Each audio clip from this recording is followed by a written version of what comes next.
Is the Alcohol Drinks Control Bill 2023.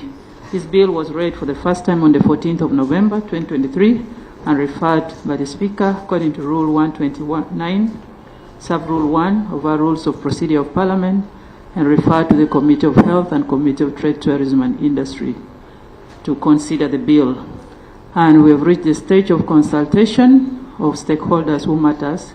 And so you've been invited here to submit your opinion to the committee in consideration of this bill. So without taking a lot of time, I would like to give time to your leader, Uganda Alcohol Industries Association, to make your presentation to this committee. Then we'll proceed to have a presentation from Legit Bar Entertainment and restaurant owners after that. Then probably members will give their comments, questions, and concerns accordingly. Before you proceed to take on the podium, let me give time for the member who has just arrived to introduce himself. Thank you, Honorable Chair. I'm Vyakatonda Abdu. I represent workers and I'm a member of the Committee on Trade. Thank you for coming. Please. As I invite you, I want to state to you clearly that this bill is a private member's bill, but the principle of the bill, the main object of the bill is to regulate the manufacture, importation, sale, consumption, and advertisement of alcohol drinks, to prohibit the sale of alcoholic drinks to persons below 18 years of age, to amend the Industrial Licensing Act, Cap 91, to repeal the Portable Spirits Act, Cap 97, and for related matters. So may I invite you to proceed with your presentation to this committee.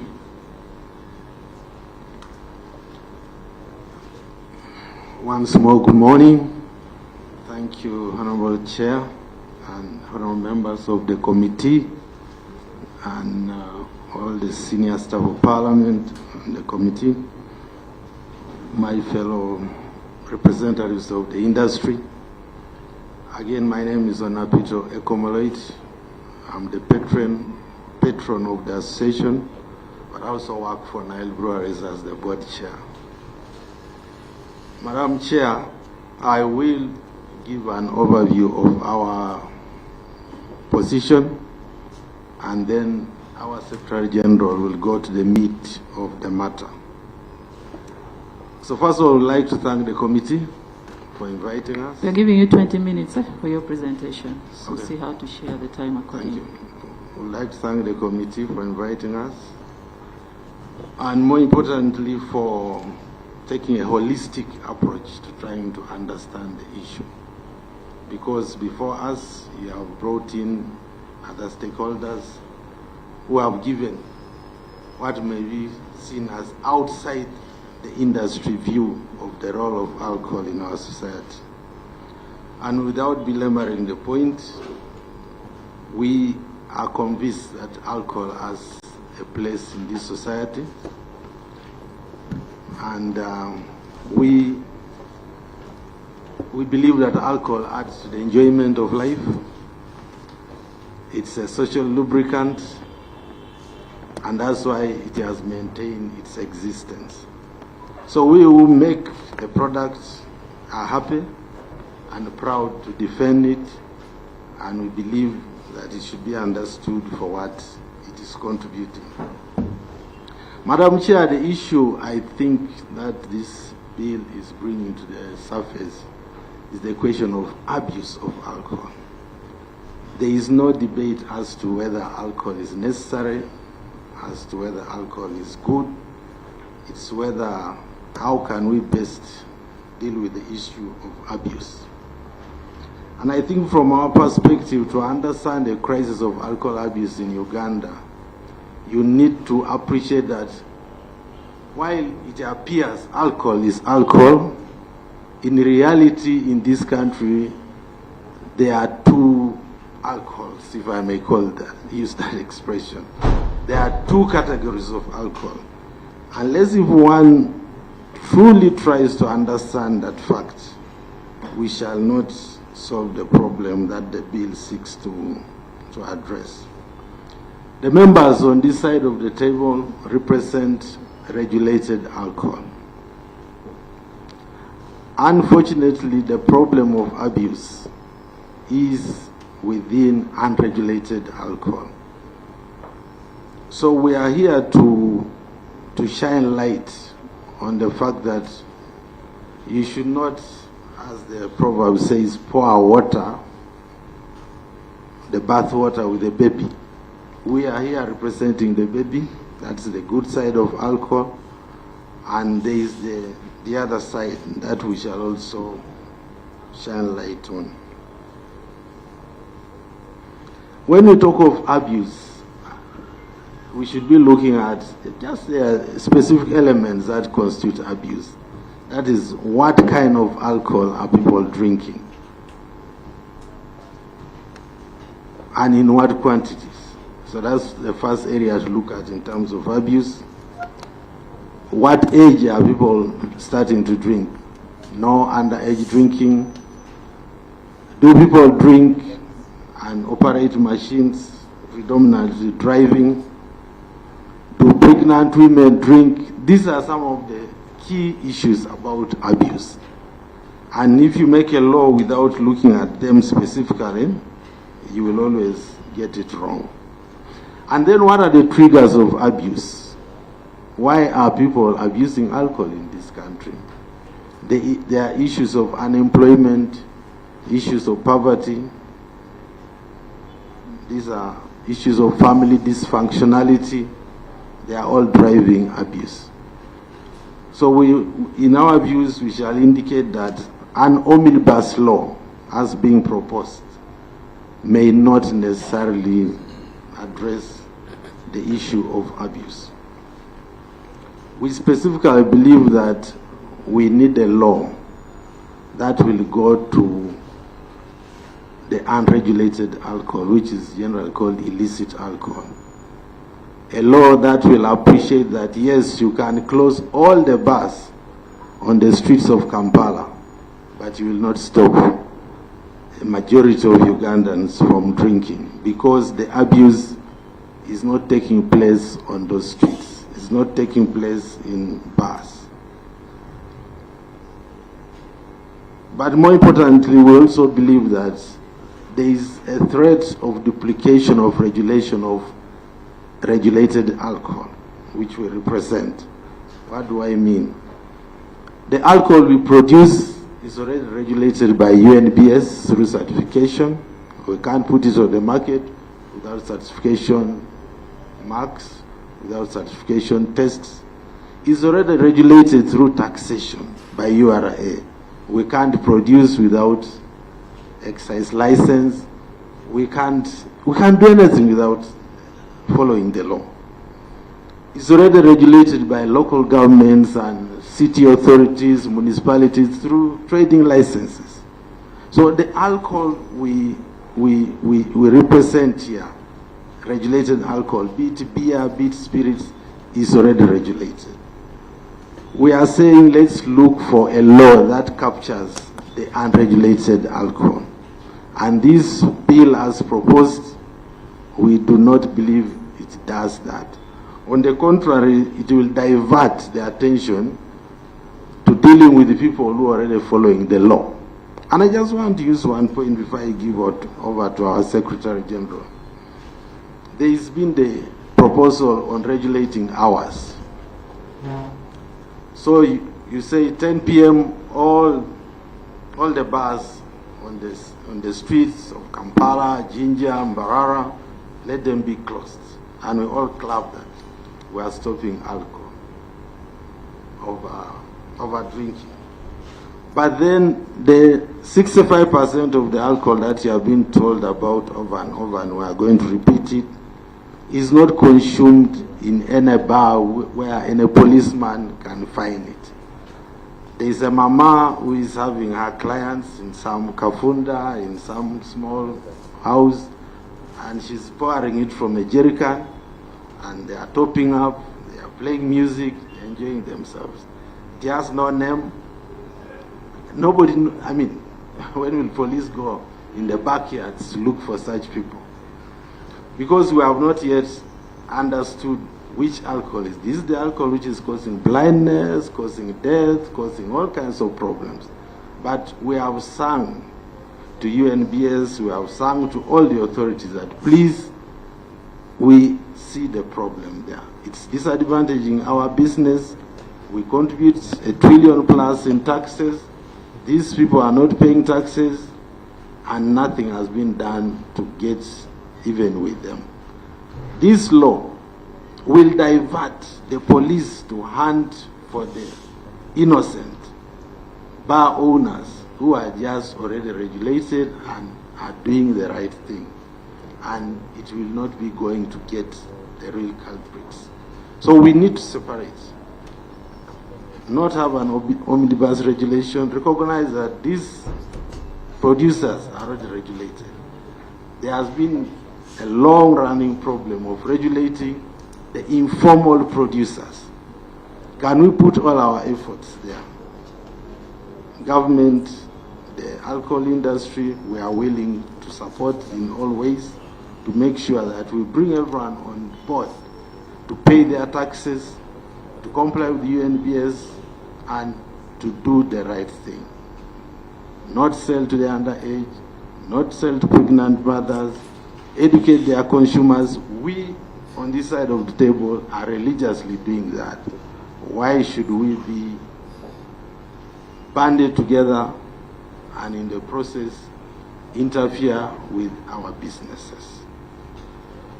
So it will actually be interesting to have a wide consultation, including in your constituencies, on this issue. We think that has not yet happened. Where is the problem? Members of Parliament, you represent the citizens of this country. You speak for them. Does this bill speak for their views? We do not believe it does. So, Madam, with that, let me hand over to our Secretary General for a bit of details with numbers to really try to show that this bill, yes, it tries to look at abuse. We agree with the problem of abuse, but it's not the right prescription. There's a bit of diagnosis, but it's giving a wrong prescription. I have doctors here, so I'm sure they understand what I'm trying to say. Thank you, Madam Chair.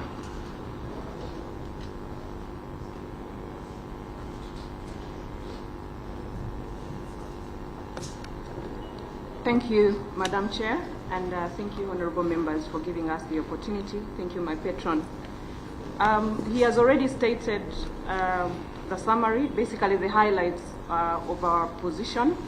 I will just dive into our position clearly as a sector, and I also wanted to mention that before you is a pack that has a summary of our submission, but it also has a detailed submission as well as a model bill. A model bill in a sense that we looked at what the ideal bill should look like, ideally for the sector, for your consideration. We don't want to be like real crying babies. We look at the problem and also support government to come up with solutions. And that's why we have also come up with provisions to support, propose provisions to help address the issue of illicit, which is the biggest cancer in the sector. So what I'm going to share basically is the facts about the sector, the socio-economic impact and contribution that we make to the country, and then also our contribution to the community. We not only make drinks, brewing, but we also care about the community. And then also we'll dive into what we are doing to drive positive change in society, to ensure that people drink responsibly. And then we will get into our recommendations. Real quick, as a sector, really, we are open to regulation. That is, we really needed to make it very clear. We are open to regulation. We're not opposed to regulation.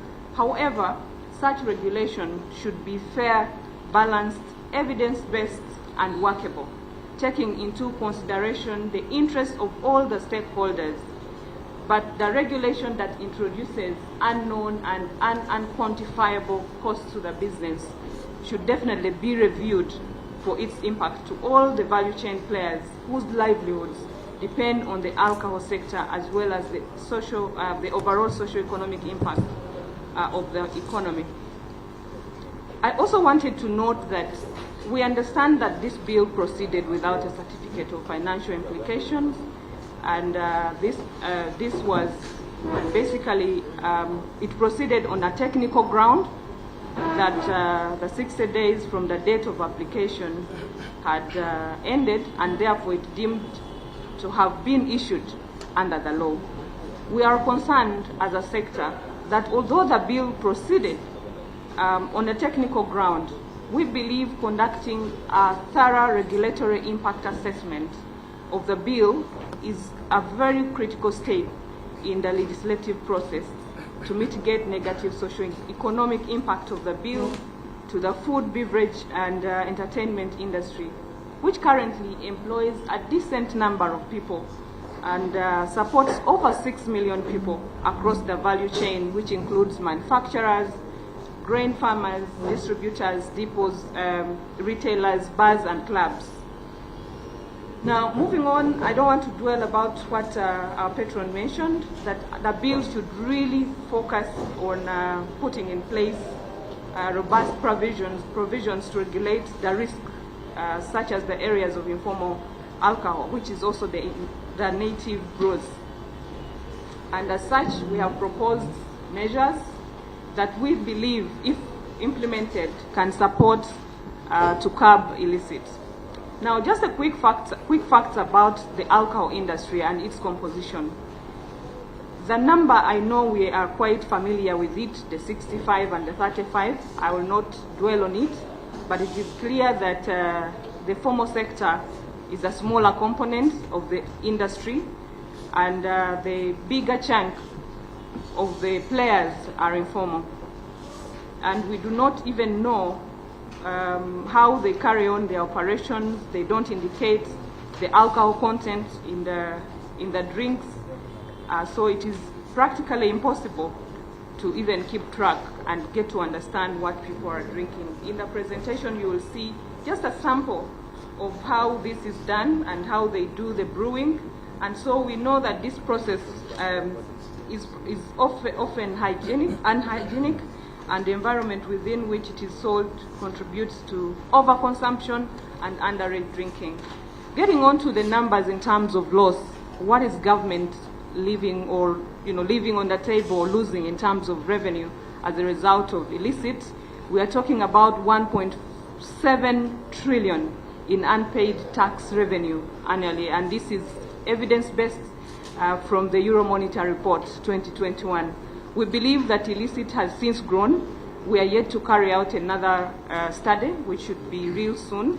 And then moving on to the market, if I may, I really wouldn't want to go into these other numbers of illicit alcohol market size, because we already know the summary, 35%. But in terms of alcohol by volume, generally it takes 65%. And then in terms of value, it takes 50%. Moving on to what we contribute to the economy generally. So you find that the regulated alcohol manufacturers contribute significantly to the economy and society, creating employment, paying taxes, supporting small and medium enterprises within the value chain as follows. We provide direct employment to over 800,000 people across the value chain, which includes, of course, the 53,000 farmers, grain farmers who we have in the room. Probably if they are given an opportunity, they can speak for themselves. And then we have the bigger part being taken up by the bars and the retail outlets, having about 745,000 employees. We have fewer distributors who are around 190, but these businesses employ about 3,800 people, and overall, our sector impacts about 6 million livelihoods across Uganda. Now, looking at our contribution, 1.1 trillion towards the national tax base annually, and that's why you keep seeing that the alcohol sector and the companies, the top 2 companies in the alcohol sector are ranked among the top 5 taxpayers in the country. And so that's, as a sector, we are not shy to mention. Looking at what we contribute to the farmers, about 205 billion in grain farmers, the grain we source from farmers. And of course, we also invest in various community initiatives that impact different sectors, including education, sports, arts and entertainment, water and environment, mentioned but a few. So when you quickly look at that pie chart, it just shows you, and 92.5% is basically the bars and retail outlets. So if this law is passed in its current form, the most affected will be the 92.5%, which is the bars and the retail outlets. And that's why we're glad that you invited them here. So our annual contribution to the sector, that is basically a summary. We contribute to the media houses. I see some of them here. So if this law is passed, I don't think you may be able to come through and show and give us a smile. So it's really tight, huh? So we better tighten. And then we have about 205 billion in grain. I've mentioned 5.4 trillion in terms of the regulated alcohol manufacturers. This is the revenues that come in to the sector. And then 5.3 trillion. Now, this is the revenue that comes from bars and retail outlets. Now, those are numbers that probably also another independent person can try to verify. So in general, our contribution is about 12.3 trillion as a sector, as in terms of revenues that come in, and then of that, we contribute to government basket 1.1 trillion. What are we doing in the community as the alcohol sector?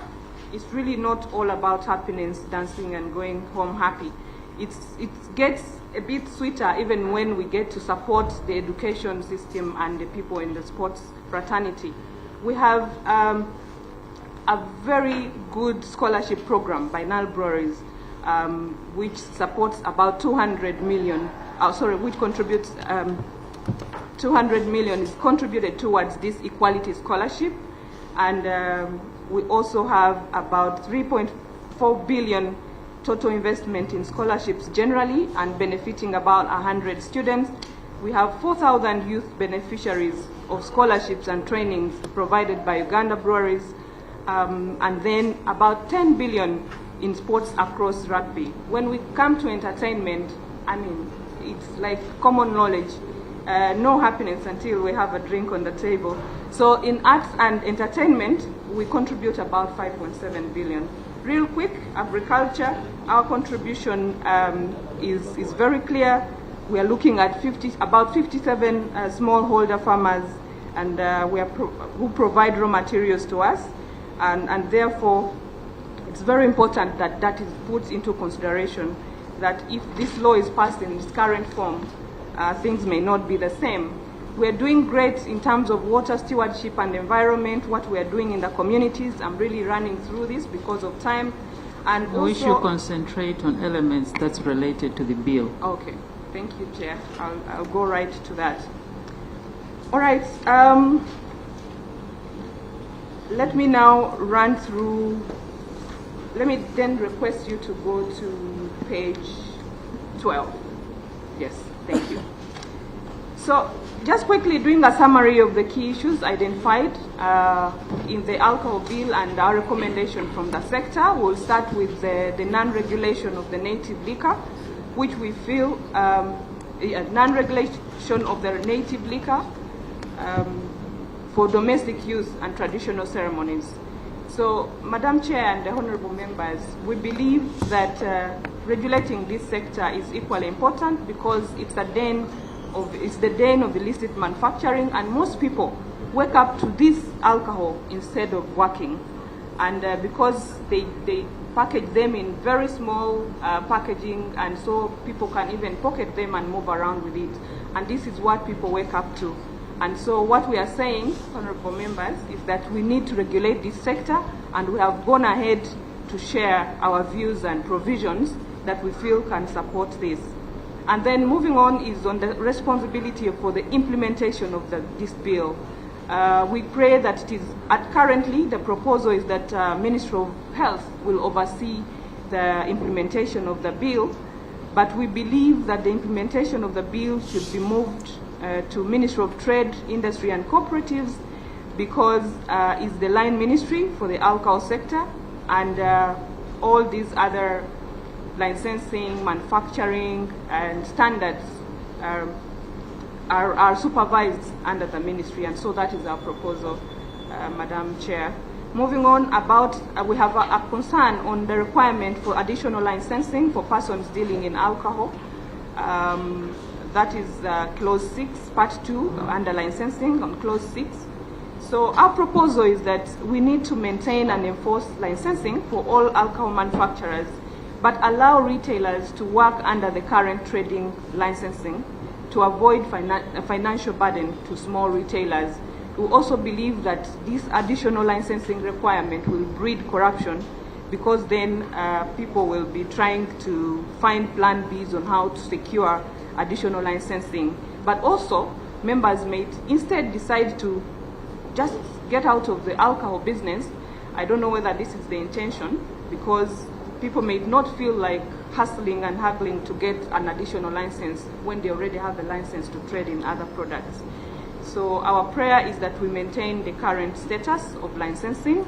And then our other pain point is the prerequisites for licensing premises dealing in alcohol, where it's proposed that premises must not be within 400 meters of a school, a place of worship, a health unit, or a residential area.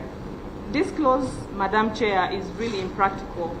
We did a small research, and I just wanted to just show it to you here on page 11, that shows that almost 60% of our respondents, of course, say of the bars are almost located very close to residential areas.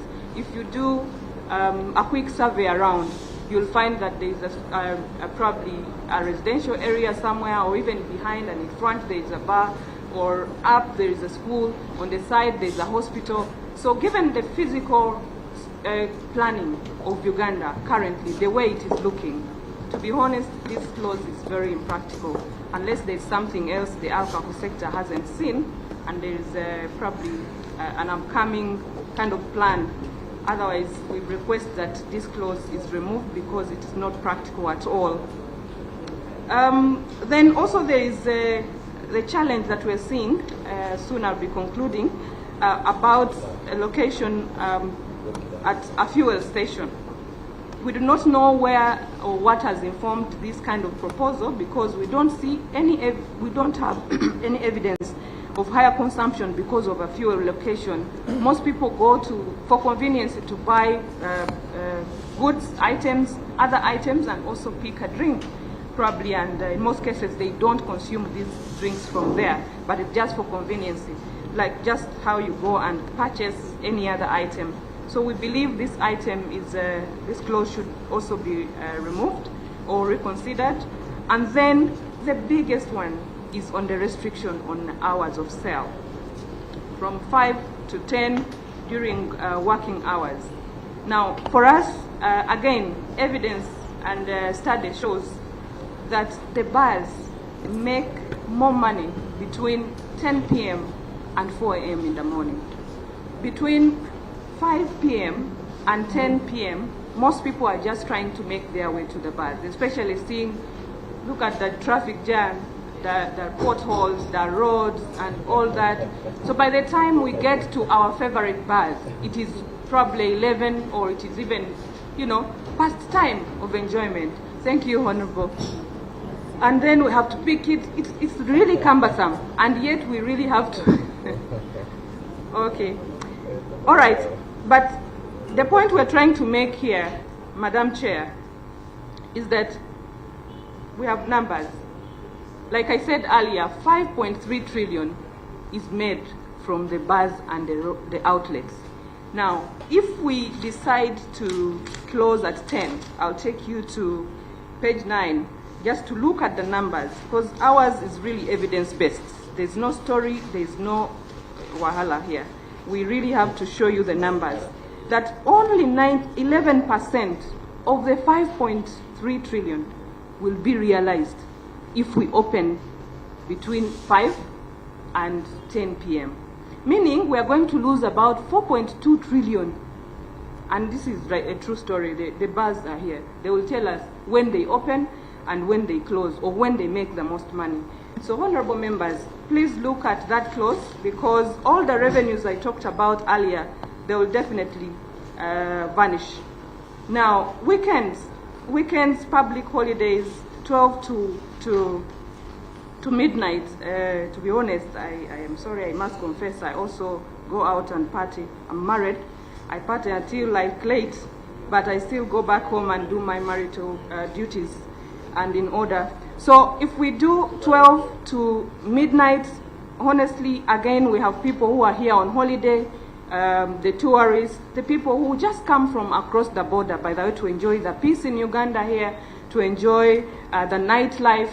All this will be lost, because it doesn't make sense for me to fly in from wherever, the neighboring countries. People who have been across will tell us what people talk about us, Ugandans, and being hospitable.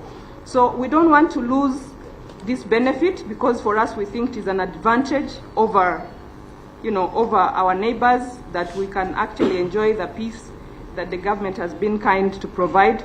And so we believe that if we can let bars open probably early enough, like at 10 on weekends, the midday during weekdays, midday because that's when people start eating, and we encourage people to eat before they drink.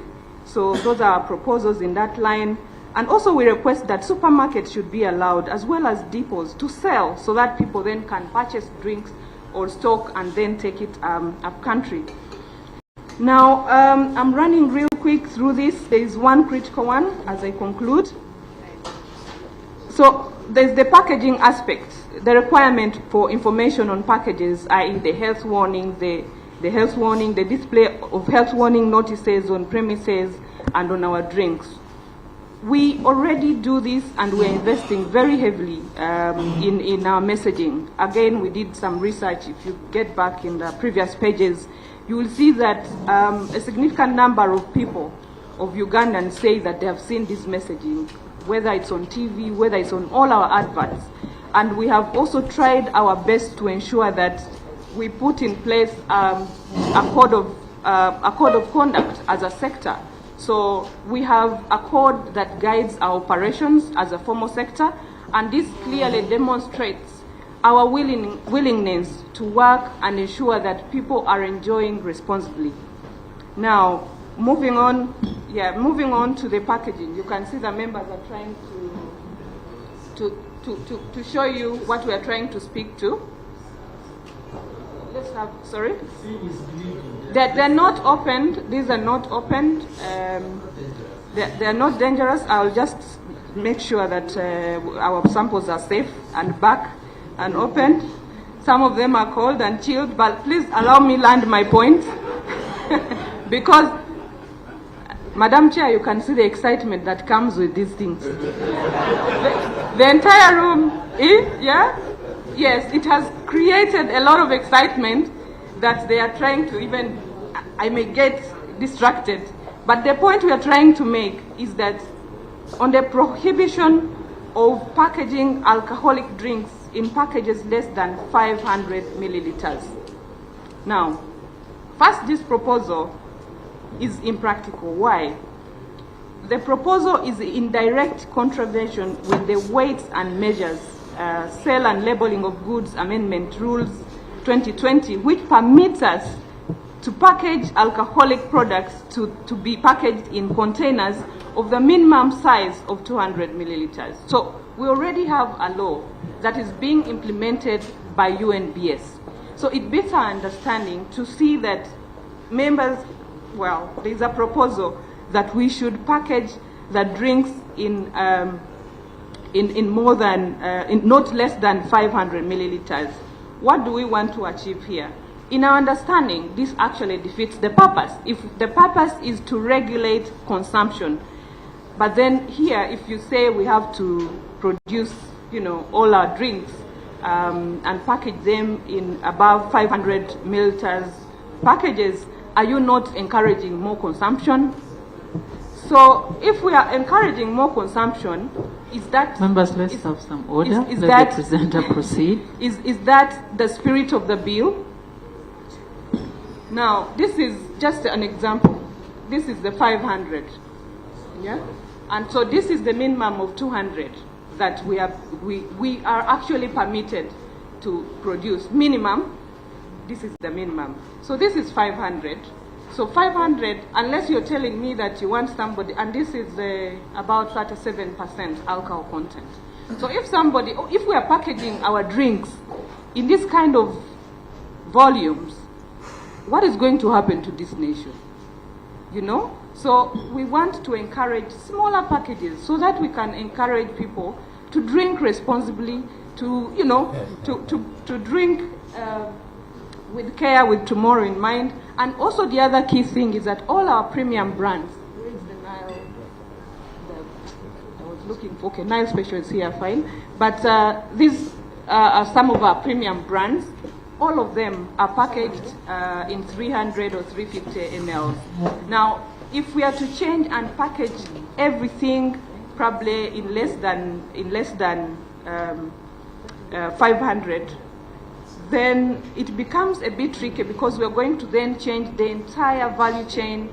Our production lines have to completely change because we have to then get new packaging materials.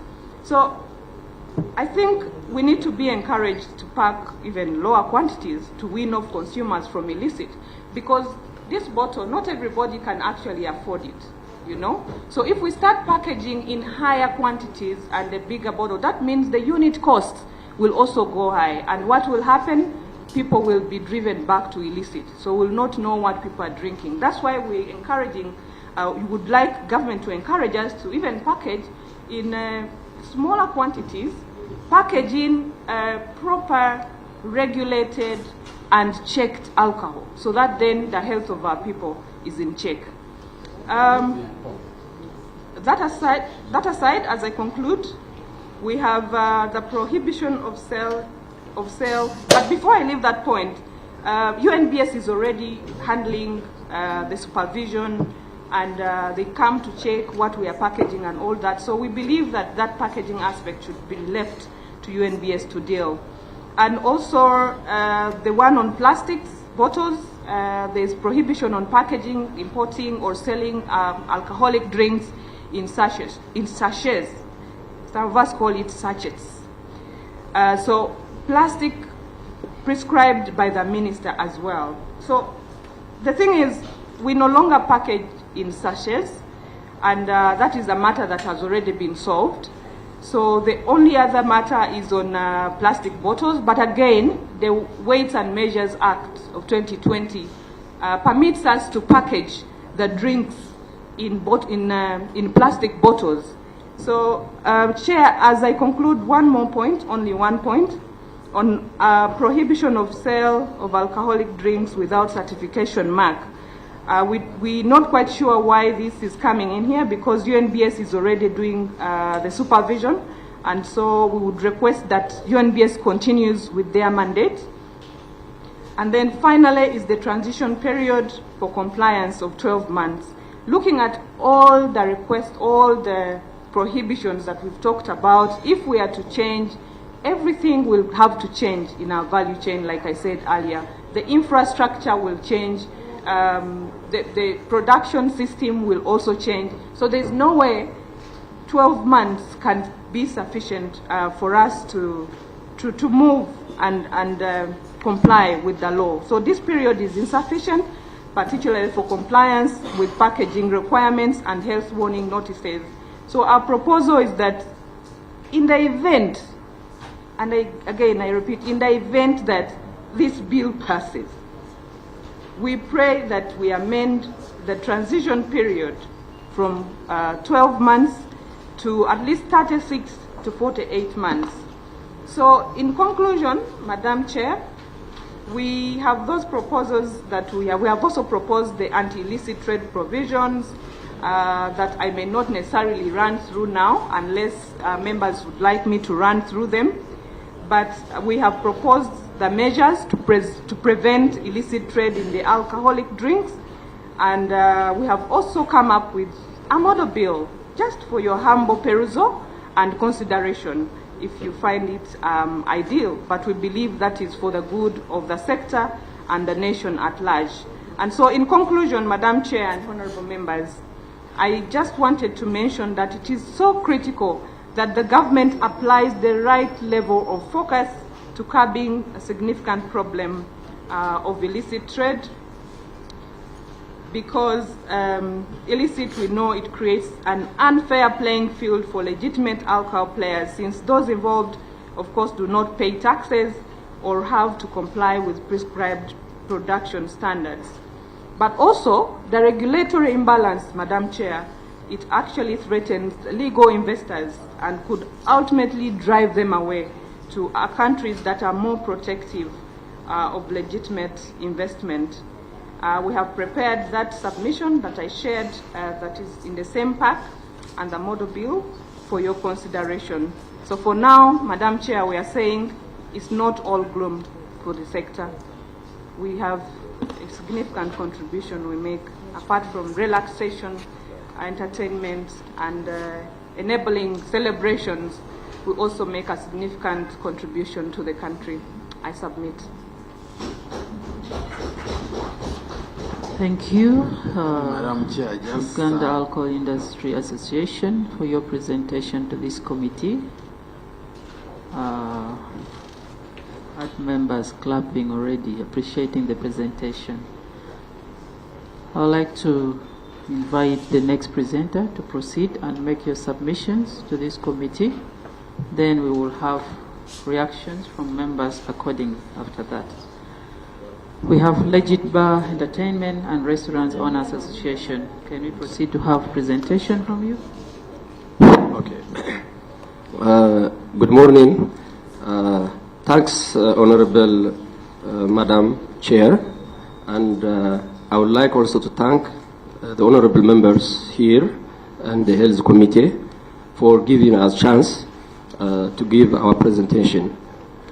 Health and Trade Commission, and sorry, my name is Tasfalem Garatu. I'm originally an Ugandan because I stayed here for 26 years, and I'm the owner of Casablanca in Kololo and Selo in Kisement. Thank you very much.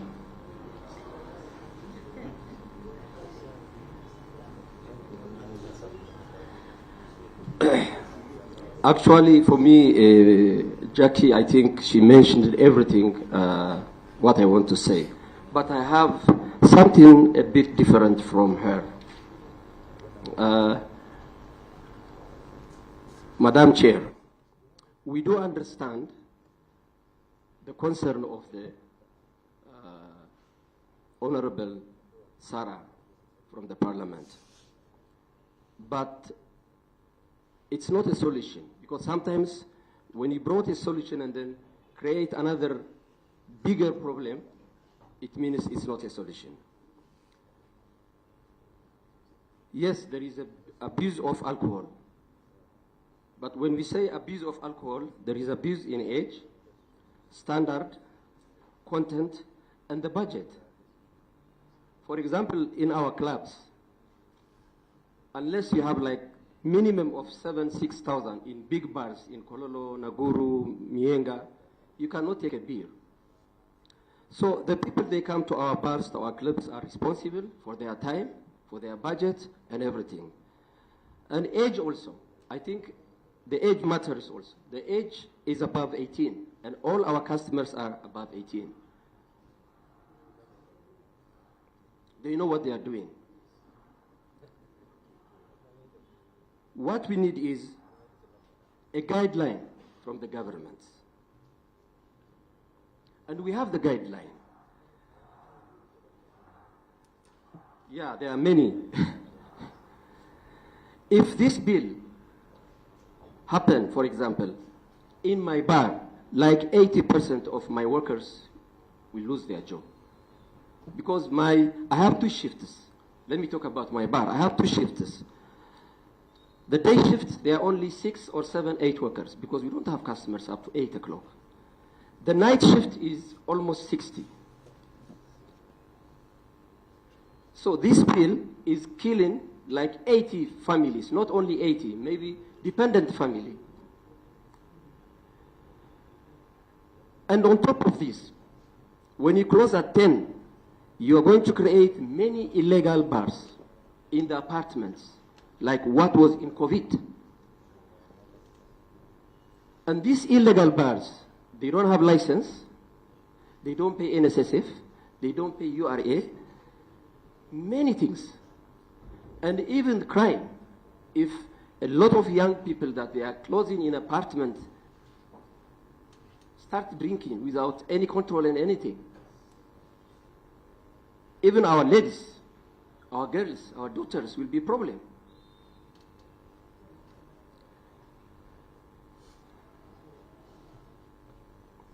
I will give you one example, Madam Chairman.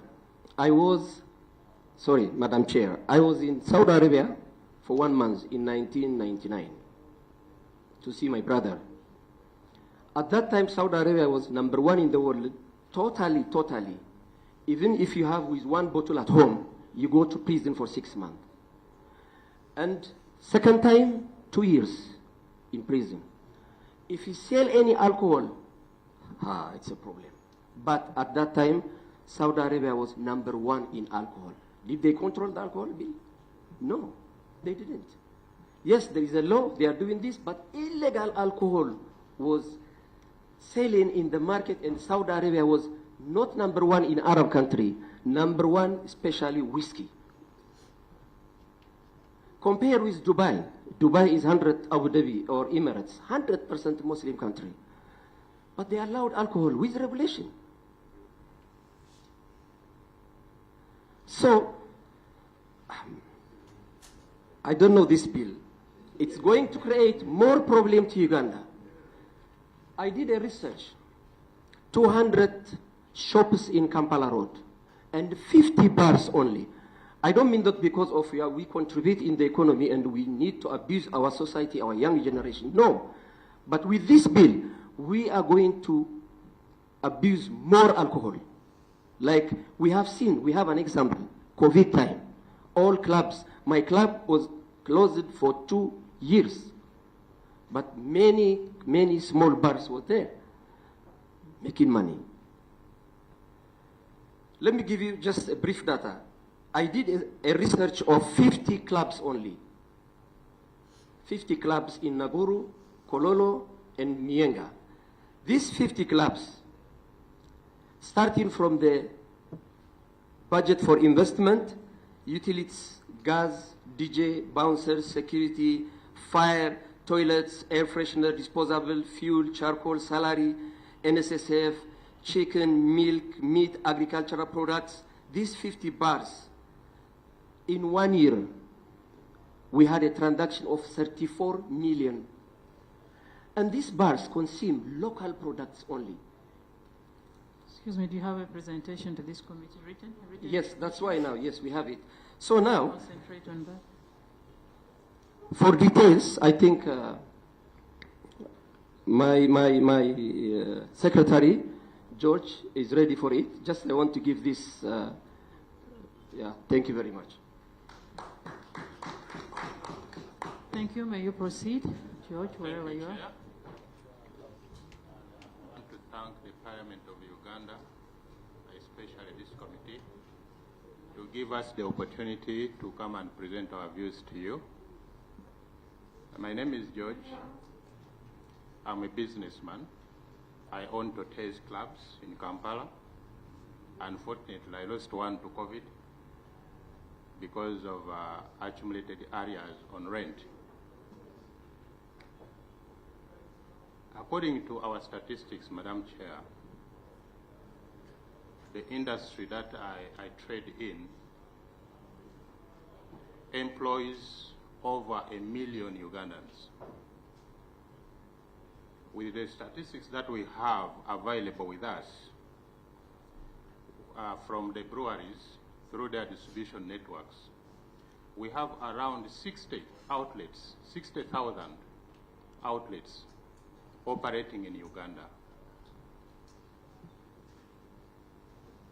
If you translate that into revenue for government, you can really know the reason why government gets a lot of taxes from this industry.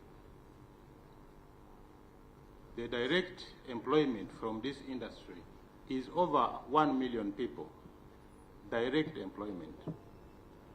And we have the indirectly employed players in the sector, people who supply chicken, people who provide security, entertainers, your musicians.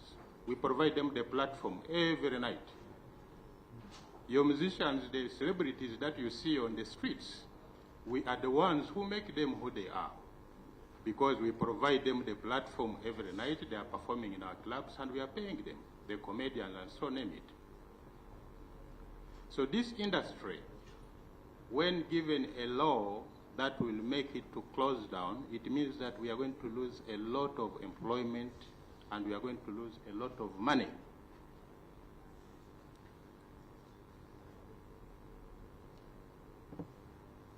We are aware, Madam Chair, that there are challenges of alcohol abuse in Uganda.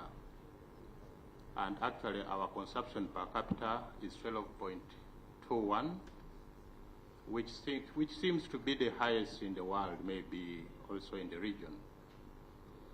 But also we are asking Parliament that even before this bill is passed into law, what have we done as a country to understand the push factors that cause this kind of abuse of alcohol?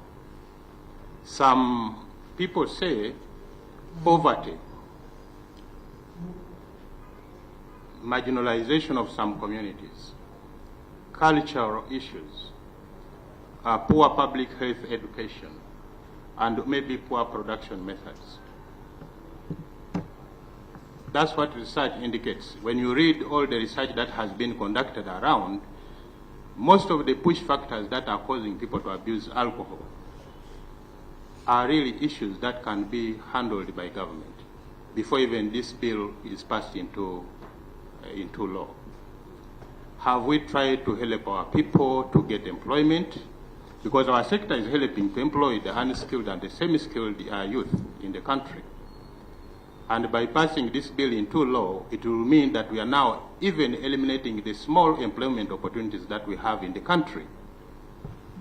So, I want to give you an example that some few years ago, so many Ugandans were chased away from the lake and were stopped from fishing.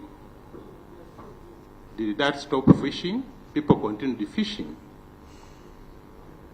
So we cannot ring-fence this industry and say, we shall not allow you to drink alcohol. We are trying to bring about illicit trade of alcohol. During the COVID time, people made their garages bars. And who benefited most? The security, who were supposed to enforce the law. Because now the licenses were paid to the security operatives. You give them 1 million, you operate for a month. After 1 month, you come for another 1 million. So by passing this law, it will mean that people will start trading undercover. And what does that mean? Corruption, abuse, and so name it. I also want to give this committee some information right from the communities where I come from. Honorable Sarah Pendi, the woman MP for Tororo Municipality, is very much aware of a place called Kasoli as you slope towards St. Peter's College, Tororo. The communities there, they brew alcohol for survival. It's their source of livelihood. They have educated their children from that activity. I come from a family that used to distill alcohol. And my mother and us, the children, we could go and distill alcohol the whole day. And because of that distilling of alcohol, that we are calling the illicit alcohol, we were able to go to school. We have doctors in our family. My sister is graduating on tomorrow with a master's degree, our last one. The source of revenue that took us to school was the distillation of this alcohol. So instead of government, saying, okay, you cannot produce illicit alcohol, why can't we meet these people and find out what they need? Because the source of raw material for the production of this alcohol is agricultural products. But it's just that maybe their methods of production, their technological know-how of production is not good enough.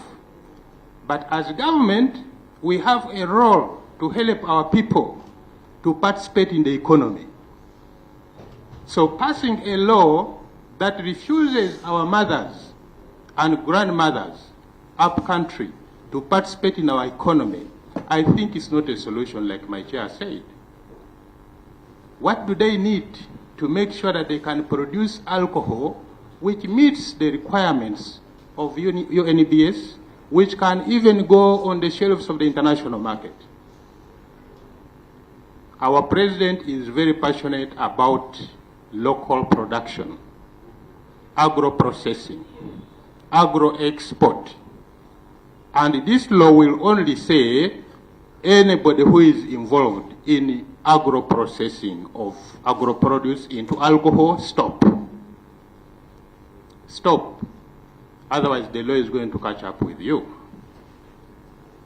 I implore this parliament to seek for ways of helping these mothers to make sure that they can produce alcohol that meet the standard, the required standard.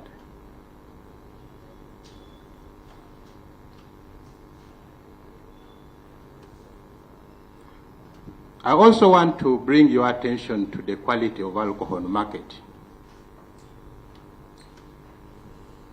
It is true we have substandard alcohol on the market. There is a clause in the bill that was suggesting that we cannot pack alcohol in plastics and sachets. But packing alcohol in a glass bottle does not guarantee quality. It's not guaranteed that alcohol packed in a glass will be a quality product. There are a lot of alcohols that have harmful metals, though they are packed in glass bottles. So I think it's very important for government to make sure that they improve on the enforcement in terms of quality of production and quality of the products on market.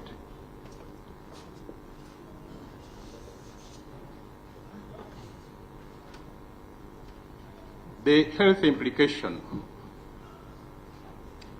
When you read the reports of government, mostly from the Ministry of Health, they indicate that the leading cause of death in Uganda are neonatal death, that's death after birth, or when mothers are giving birth, when children are below 5 years. They are dying of so many different natural causes. And I'm very sure that these children don't consume alcohol, and they don't die from disease related to alcohol consumption. There is a lot of accidents in the country because of poor roads and poor regulation of the transport sector. HIV is amongst the leading cause of death still, and malaria, and then lower respiratory infections. Whereas this bill highlights alcohol consumption as a public health hazard, there is no data that justifies this claim. There is completely no data that justifies that alcohol is one of the leading causes of death, or it has become a health hazard in the country.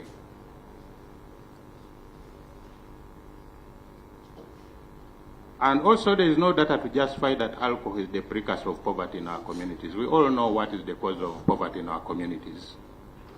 There are no jobs, there is corruption, government, there is a lot of corruption, and our people are not employed. Government is not investing in the communities. We are fending for ourselves to make sure that we make our own economy, and we only seek for a proper environment to do business in the country. What are our pain points? The restriction on the location of business will have a significant impact on business operations and profitability and growth. Clause 5.7 subsection A, geographical location not within 400 meters of a school, health unit, residential area, or a place of worship. I want to bring this house to the attention that there are so many churches today in Uganda. Every 50 meters you find a church, and it's licensed. Now, it means that bars are going to shift to Mavera Forest. Because after every 50 meters, you find a church. And now, if you cannot open a business near a religious institution, then it means that we shall go to Mavera. We shall have no place where to operate from. So we really seek for this committee to consider that provision and maybe expand it from the bill.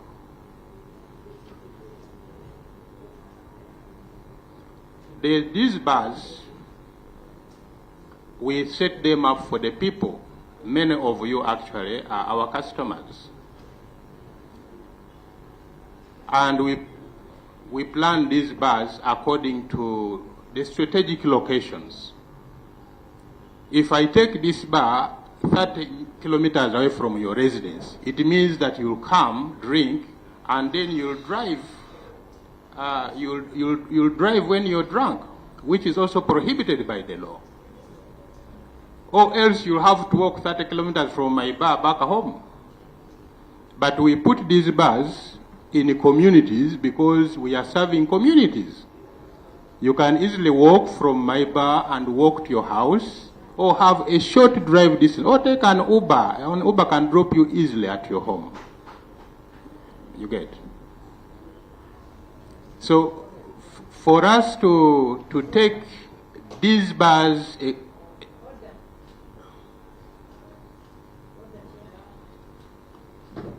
Order.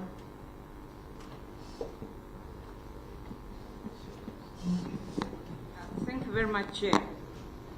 Chair, the rules that govern committee meetings are the same rules that govern plenary sittings. And I have seen members here clapping. Some members, not all. And right on, Chair, is it in order for members to clap contrary to our own rules? The members who are clapping, you are out of order. You're not supposed to cheer the presenters, especially those invited to submit to this committee. So can we listen quietly? Thank you, Chair. If this bill is enacted in its current state, there will be no bar left in Wandegea. All the bars will shift from Wandegea and go maybe somewhere very far from Kampala. What we request, that there are already laws that regulate our industry. For example, NEMA, the noise pollution.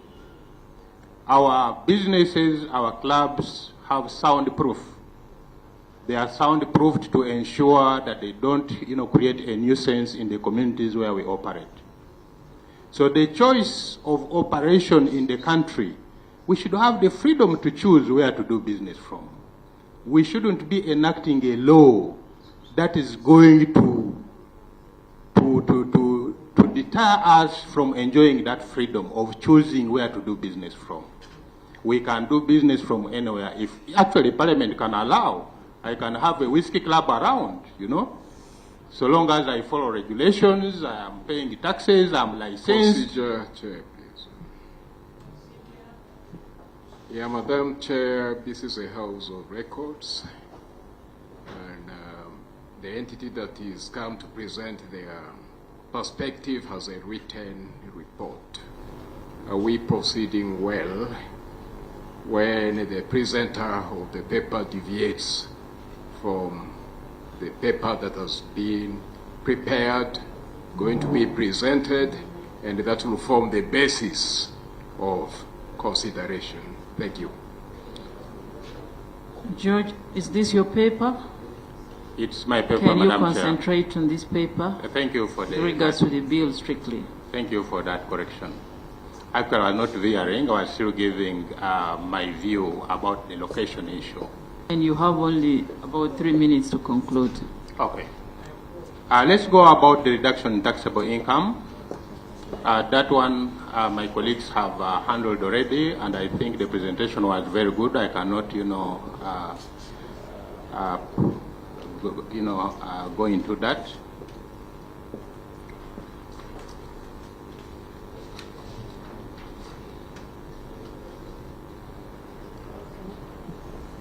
The issue of termination of staff and other suppliers. Like other presenters have said, restricted hours would lead to a lack of sufficient demand for alcoholic drinks. And as a result, the labor members will require to make adjustments to their operational procedures, particularly reducing the number of staff on afternoon and late shifts to save on labor costs. This is indeed true, because like the chairperson said, we have 2 shifts. In my club right now, if you go, you will find people drinking coffee.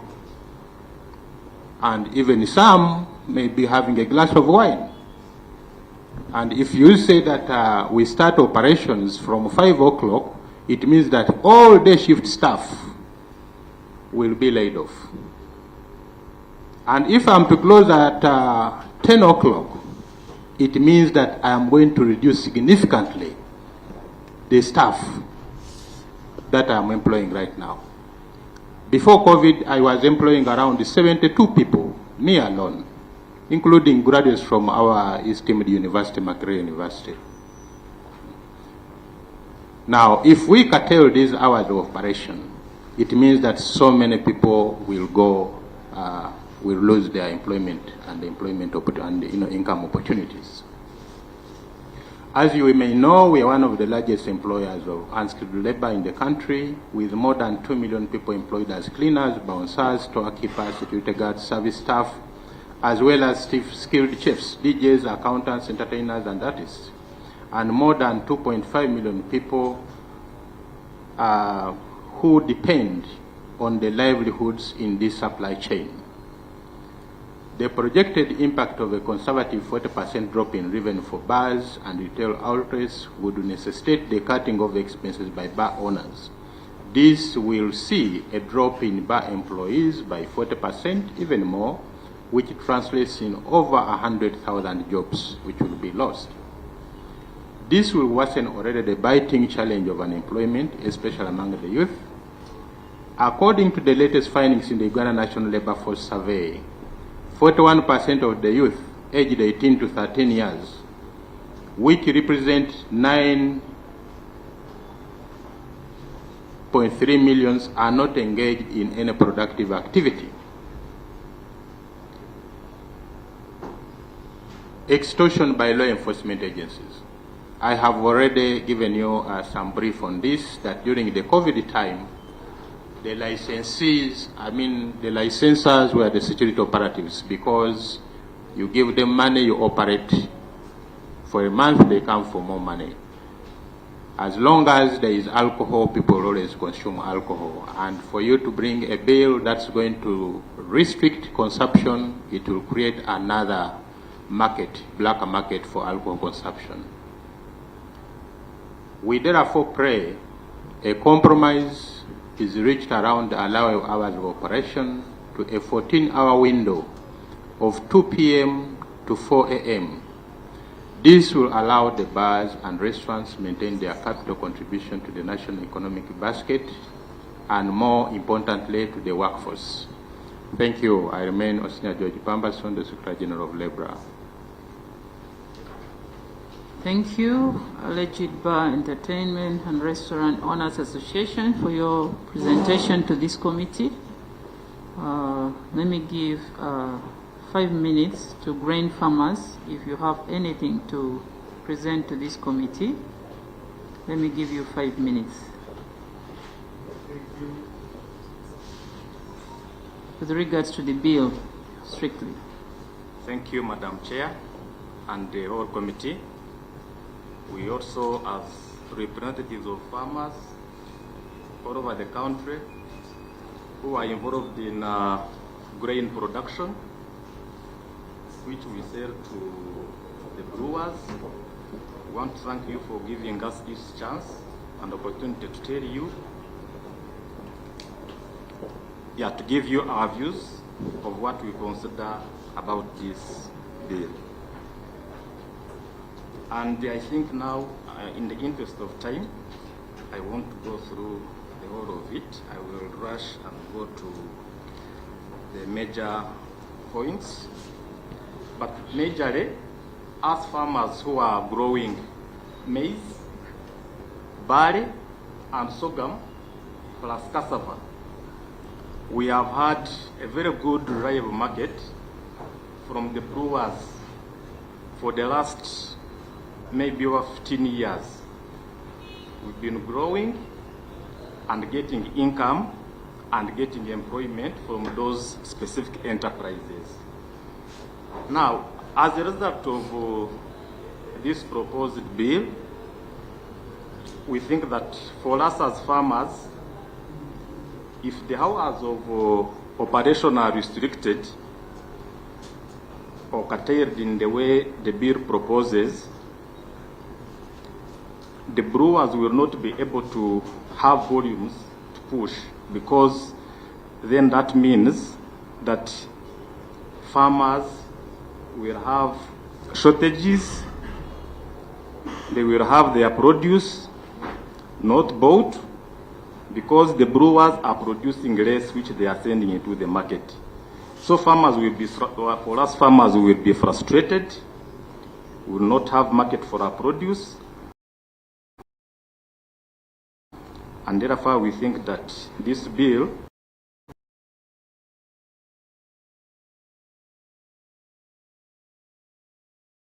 and a guaranteed price for our produce before we produce.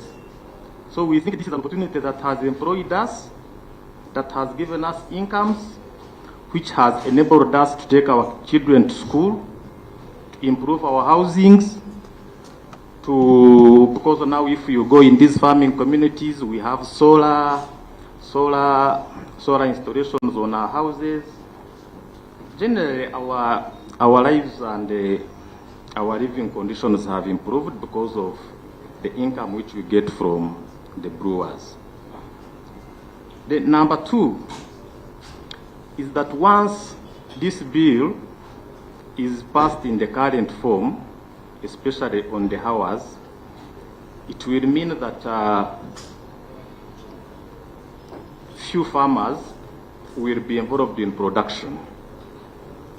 Many will go out of the chain. That means that directly the bill will be sending very many people and their dependents back into poverty, because then their source of livelihood has been cut off, or it has been reduced drastically. So for us as farmers, we think that the bill can be modified to ensure that our interests as farmers and as primary producers who have no other alternative employment opportunities will remain with these enterprises of barley, sorghum, maize, and cassava. Number three, the brewers, for us as farmers, they have supported us. And in situations where you find that there is limited support coming from other partners and government, the brewers have supplemented by giving us free technologies or subsidized technologies. For example, these brewers give us seeds, quality planting seeds. And like in my area, Chigezi, they have given us seeds for the past 15 years, and they have been supporting us without us paying for those seeds. So we are looking at such benefits. If we get a brewer now pulling out, is not giving us that support. These brewers give us fertilizers. They also give us agrochemicals at subsidized rates. Now, if those advantages are removed, again, it means that the farming communities, and I'm sure even in the northern Uganda, in the east, who are growing sorghum, they will be facing the same challenge. And especially now that we had, as farmers graduated from subsistence, now we have now started going to mechanization. For example, now the brewers gave us harvesting technologies like mobile threshers, which can be taken even in hills to help farmers to reduce on post-harvest handling losses, mobile solar dryers, which help us to dry the required moisture specifications and keep quality of the products, not only for the materials which we are producing for the brewers, but also including beans and other commodities. So all those benefits, if the current law is passed in the current form, this bill, if it is current in the way it is, most likely we shall see a cutback in the advancement of those technologies. And remember, even these brewers, they give us agronomists, extension officers, who support the entire production chain. Therefore, if the means or the brewers feel that now they don't want a lot of volumes coming from farmers because they don't have where to sell because of the reduced operational hours, it means that they will have to cut back on all those interventions which they are giving us, and as farmers, we see that those will be lost opportunities. So, Madam Chair and the committee, we pray that this committee looks at the interests of the farmers at the grassroots who are supporting the brewers, but also getting a return to manage their socio-economic livelihoods. Thank you. Thank you. Members, we've heard from the grain farmers, we've heard from the Legit Bar, Entertainment and Restaurant Owners Association, and Uganda Alcohol Industries Association. It is now time for us to ask questions, if you have questions for them. I would like to start, before I give time for members, I want a comment on child labor in the bars from the bar owners. What comment do you have about that? We've been getting reports about child labor, which is an abuse in the bars. Can you comment on that? Then two, what role are you playing to ensure that alcohol abuse is mitigated? What roles are you playing at your level as those in the field? Then three, the committee would like to know the requirements that you have to fulfill before you're issued operation and occupational license. Can you give us highlights the requirements that you need to fulfill before you're given operation and occupational license? And then to Uganda Alcohol Industry Association, what is your opinion, or what would be your opinion on the amount in consumption of alcohol? What would be, in your opinion, what would be would it be the amount of high consumption? Sorry, in your opinion, what would amount to high consumption of alcohol? What would amount to high consumption? Is it the quality or the quantity? You've been demonstrating in terms of quantity, the bigger bottle of not less than 500 milliliters, than the smaller ones.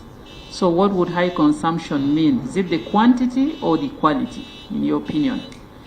Then you've been reading figures to this committee. I would like to know how current these figures are and the source of the figures, if you could be specific on that.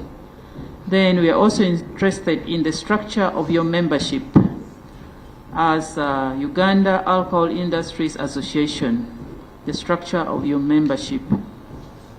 And finally, why do you think illicit alcohol has more consumption rates than the regulated industry?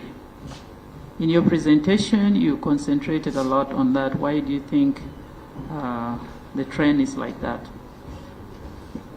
So members, I have Doctor on my right, then Honorable Doctor also on the left, Dr. Vyakatonda. Thank you very much, Honorable Chair. The witnesses have spoken very loud and they've been clear, and we've listened to them. However, there still remains gaps in between this very resourceful discussion.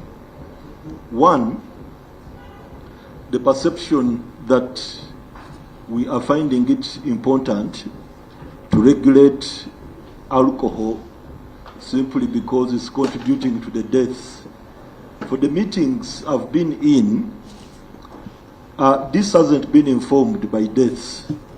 It was informed by the numbers in Butavika, that the biggest number of patients in Butavika, it is alcohol that is contributing the biggest, and it was put in a percentage that was 40-something percent. And that's where the discussion starts from, and that's what compels us to regulate and control. Now, what I need to know, and I didn't hear, is you didn't give us options. You showed us how these, proposals will disrupt the various industries. If we reduce the quantity, this is what is likely to happen. If we institute limitations on time, working time in the bars, we try to influence by way of coming up with laws on location. You also showed us disruptions. So are there proposals that you can suggest that can enable at least to somehow control the consumption of alcohol?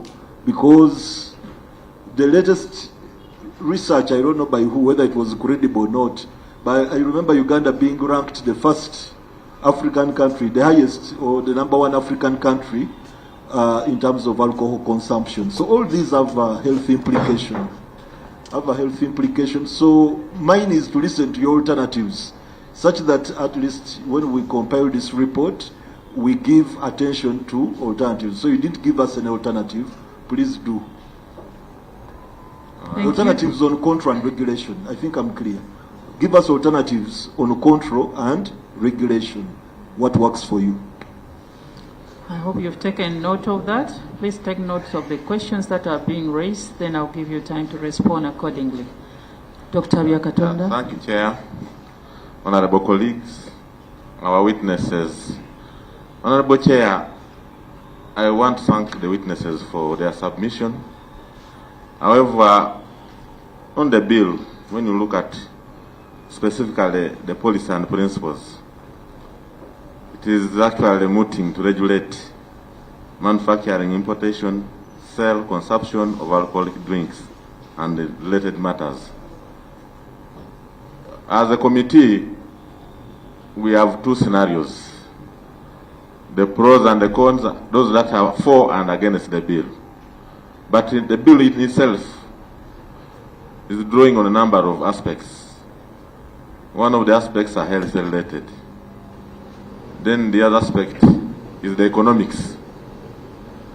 So basically, and the presentation from the Alcohol Association, I think you mentioned that the industry employs about 800,000 people or more across the value chain, production value chain. So we want to be scientific and mathematical. When the bill is taken as it is, what is that we can lose in terms of employment, in terms of contribution to the economy, to the GDP economy, and then we also want to know what is that, because of course there are sweeping statements. People are talking of death, people are talking of illness, illness, but I mean, what are those situations? I think we want to be scientific, such that as a committee, we can inform our decision. I want to mention that, Madam Chair and colleagues, I was an RRC from 1988 to 2000, about 12 years. And whenever we could have such encounters, I think we had bylaws. And these bylaws were very clear, and we could actually handle most of these things. So what's the alternative that you can actually propose? And then the other thing, are you for the bill or against the bill? Because we are talking of amendments, we are talking of certain areas, and we keep on contradicting. So what is your position really that you want to inform the committee? Then the other aspect is that the proprietor Casablanca, I didn't get the name properly. He mentioned, because what is that benchmarking that can build our case? The benchmarking. Because you talked of Dubai, how they are doing it, you talked of Saudi Arabia, how they are doing it. What is that we can borrow? Is it a law? Is it a regulation of the sort, or something related to that? And then we shouldn't lose focus, because we want to know these figures clearly. Because when you just start alleging Alco has killed, or Alco, we shall lose market, or we shall lose employment, how much money are we losing when we put this law in its current form? How much production will be stifled? I think these figures can help us, because even His Excellency normally talks of a chivaro, implying we need facts and figures. So, Madam Chair, I would beg for indulgence if they can really show, or maybe submit aware of the time aspect, because the committees of health and trade have 45 days, which are almost running off. We want to know so that we inform our decision. I thank you. Thank you. Honorable members, Dr. Batua asked a question. I would like to refer members interested in that area where he asked to look at pages 12 to 15, where the presenters made reference to, highlighted quite a number of recommendations and alternatives. It would be good for members also to appreciate that. Then also the contribution to the economy, on page 10, page 11, highlighted in the presentation made as well, which members should be able to analyze. More questions? Yes, my extreme left, Honorable there at the corner. Yeah. Coming in. Thank you, Madam Chair. For the record, I'm Dr. Boka Didi George, Member of Parliament of Bongi constituency and a member of the Health Committee of Parliament. Madam Chair, I want to thank the stakeholders in the alcoholic beverages sector for the position papers that they have presented to us to inform the bill intended to regulate the production, packaging, sales, and responsible or irresponsible use of alcohol. Madam Chair, ladies and gentlemen, the substance we are talking about is a substance that has been with us for time immemorial. It's a substance that can excite and disinhibit. It's a substance that can depress. It's a substance that, when taken in excess, can alter the mentation of a human being and the judgment. It's the same substance that can denature and cause harm to human cells, human tissue, and the human functionality. And it has led many to the grave, and many have been disabled. But it's also a substance, Madam, that has made individuals and companies obscenely rich.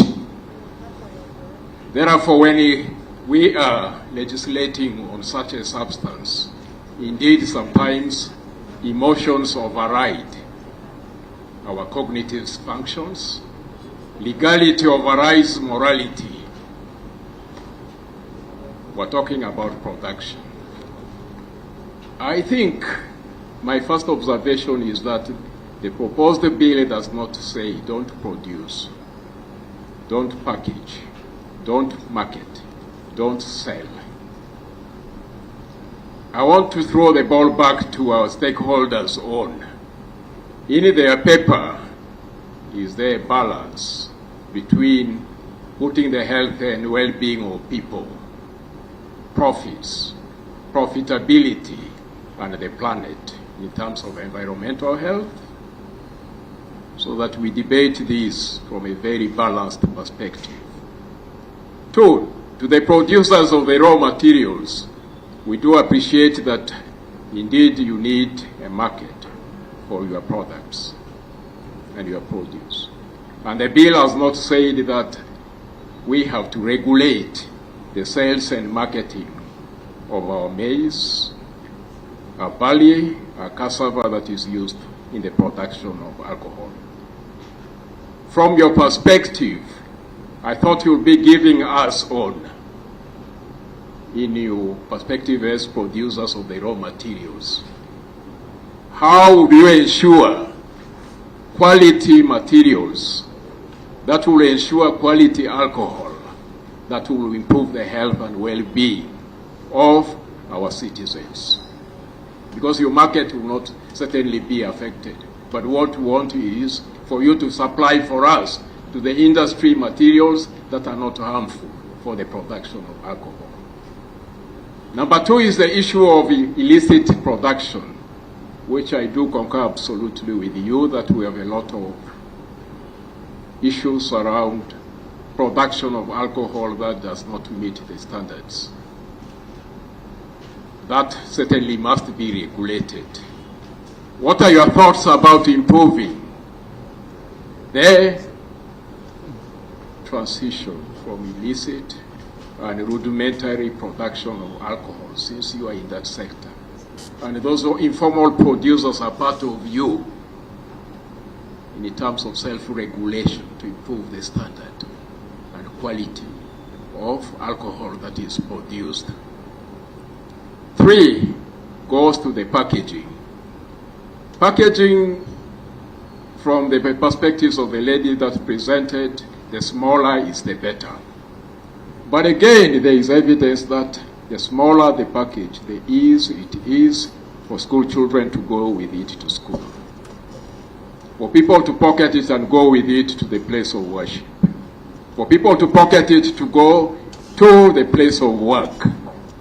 Have you taken into consideration those perspectives of packaging to ensure regulated use?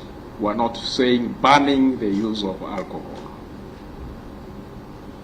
I know for you to market and sell more, you care about the place. But I thought you have a lot of places where you can sell your product. There are home bars. There are community resource centers.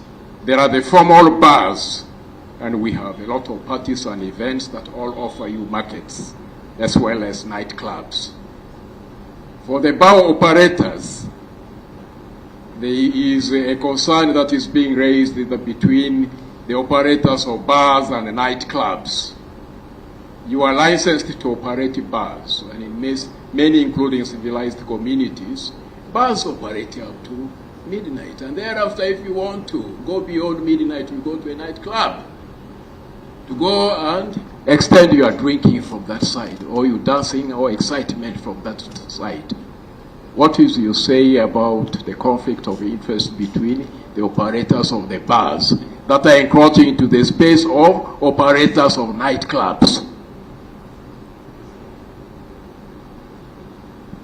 Last but not least is related to your customer care and your corporate social responsibility.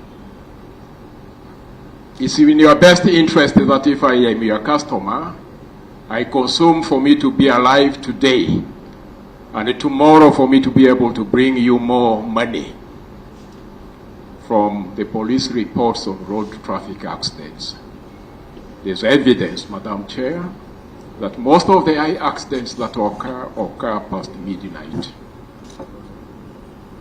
Do you care about the health and well-being of your customers for you to be able to make more money? Or no problem, so long as I can make my profit, however obscene it is, I do not care. That is possibly why we are emphasizing the profitability aspect of it. I want to conclude by saying what we would like to seek your opinion for is to have a balanced bill that, if passed into a law, will set the floor and the ceiling within which we have to produce, to package, to sell, but also importantly to protect the environment. The throwing away of these circuits is an environmental hazard. The bottles that you have displayed in front of us here are becoming increasingly an environmental hazard. How do you also take responsibility for the harm you are causing as the alcohol and alcoholic drink sector in protecting people, your profits, and the environment, the planet? Thank you. Thank you. Yes, Honorable. You had something to say earlier. Let's sharpen our questions so that we can. Thank you, Chair. My name is Honorable Miriam Muhae. I represent the people of Mbale District in the Parliament of Uganda. I also want to appreciate our stakeholders for the presentations that you've made. You've ably researched and presented to us what we need to know in order to process this bill. However, I have one issue to raise to you. I know very well that alcohol is a major risk factor for mortality and disability, just like Doctor has said, and for several non-communicable diseases, which include cardiovascular diseases, diabetes, cancers, tuberculosis, and injuries. And we know that alcohol contributes to several deaths in this country. It's on record. So many people have died due to drinking and driving, and many borders have caused accidents because many of them pack the sachets in their coats and drink, yet they are transporting our people. I also want to raise this, that drinking heavily is disproportionately harmful for the poorest in our society, with the greatest risk of dying or becoming ill due to alcohol. And yet I know that they are the greatest consumers of the product. And this has also led to so many school dropouts due to the consumption. You mentioned something, actually, I forget your name, but you said the people who come to consume the alcohol know what they are doing. And you said you do not mind about the age. And that is where I am looking at. That do you want, I know that most of your products have been indicated on you should drink above, those who should drink should be above 18. And my question is there, do you monitor the age of the consumers in your bars? As you stated that they know what they are doing, those who come to your bars. Actually, I am of a proposal that in fact the age should be increased from 18 to 20. Why? Because when the youths or the children take alcohol much earlier in their livelihood, it promotes addictions. But if they start their drinking later in their livelihood, it doesn't promote addiction. And the issues that I've raised about alcohol bringing disease and all that is because those people have reached a tendency of being addicted to alcohol. And so it brings the harm that we have mentioned of the diseases and all that. However, I know that if you took alcohol and you're not addicted to it, it's not harmful. One can take less. But the addiction that comes because of one starting the alcohol consumption at an earlier age, and so being addicted to it, it has brought diseases and thus the challenges that we are having in this country. So what is your view? If we reduce the age, we even increase the age to 20 from 18. Thank you. Thank you, Honorable. I hope you've taken note. You may have to come out clearly whether you stated that about you not caring about those who are underage drinking in your bars. You'll clarify that at the right time. Honorable Amoti, Thank you, then Honorable Mejushke. Thank you, Madam Chair. Madam Chair, allow me to thank all the presenters for the well-researched and summarized information which will benefit all Ugandans about this bill. It's in my prayer that we take time and read through this document again and again, because if you go through very well, it doesn't support the bill at all. But to me, Madam Chair, I think one of the presenters talked about the bylaws which can work better than having a new bill. Madam Chair, my interests, I'm on this side, I'm not on your side today. I'm a witness. And being a witness, I'll talk openly.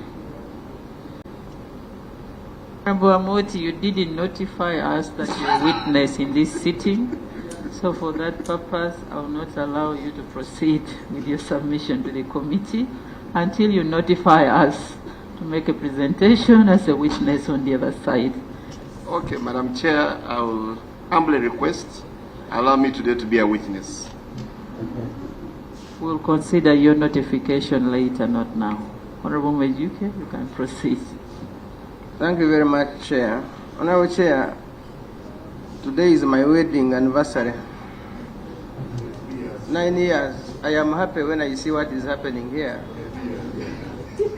I don't know how the witness is new that today was my wedding anniversary. However, Honorable Chair,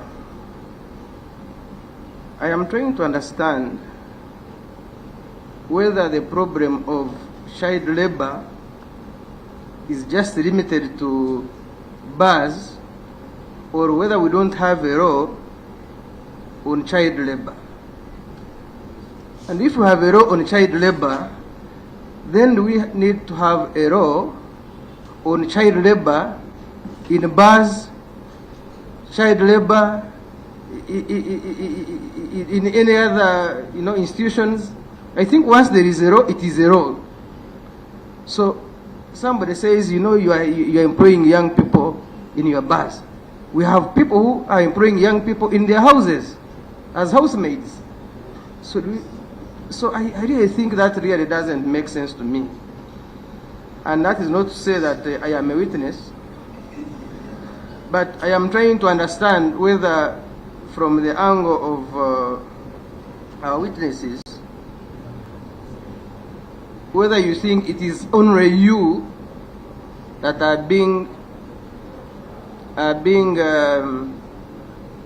whether you think that is being unfair to you, to say that in bars there are young people. I have had a conversation with Honorable Amot. I know very many young girls who are getting pregnant when they are 12, 13, 14. But we have laws in this country about defilement. So I don't know whether you people think that immorality in this country is as a result of lack of good laws, or that, for example, too much corruption in this country is because we don't have laws on corruption. Because at the end of the day, we are going to have, Madam Chair, we are going to have very many laws. We have a law on smoking. I see people smoking everywhere by the roadsides. So I don't know whether we think that by having a law on every challenge that happens in this country, we are going to have a better country to live in. Madam Chair, they talk, the grain farmers say they will be condemned to poverty when this law is passed. I come from Buweju and we grow sorghum. We also grow millet. Actually, the best millet in this country is from Buweju. Also, the best warrage is from Buweju. So, while I was there over the weekend, the farmers were very worried that they may also be condemned to poverty. However, I wanted to get a clarification on the market. The farmers, the grain farmers,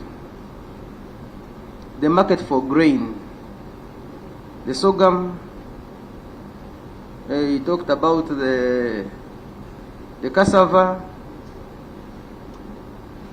whether your market is just to the alcohol manufacturers, or you have an alternative market for which we can push for. Finally,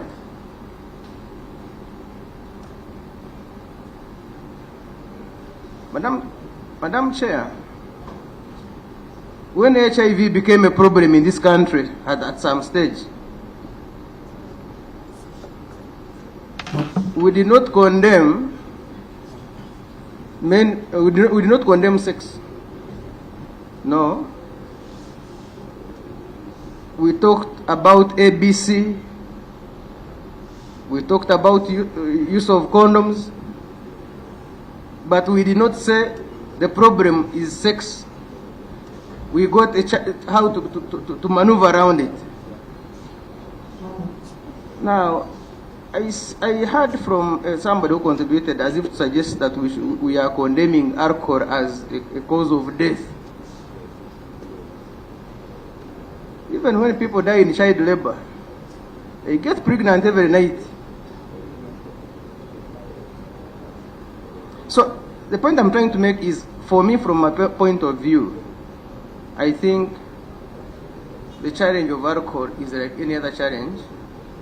And so what we need to do, you need to advise us, you the witnesses, on how you think, other than this law, alcohol challenges can be controlled.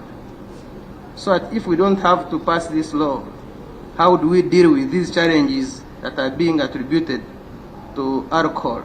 Because even if you limit the hours, Madam Chair, limiting hours may not limit the capacity of somebody to consume. Somebody can consume 100 bottles of Bond 7 in 3 hours. Not just because he has started drinking at 5 and you're saying they stop at 10. So we need to get real solutions to the challenges so that we continue to have a happy country and people thrive in their businesses. Thank you, Honorable Chair. Thank you. I can hear members giving their opinion, real opinion on this matter.